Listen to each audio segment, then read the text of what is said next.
มาเด้อมื้อนี้ค่อยสิตำมักงาเจียงค่อยเอามา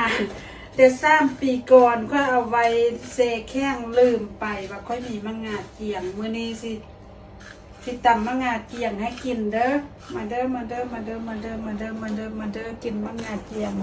ข้าวแดกงาน้ำค่อยจักหน่อยเสร็จแล้วสิเอาให้เบิ่ง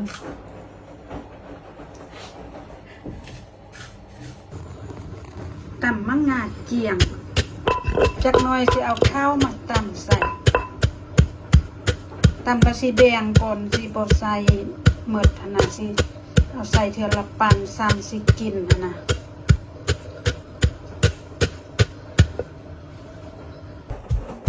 แล้วสิเอาให้เบิ่งเด้อสิเอาให้เบิ่งแล้ว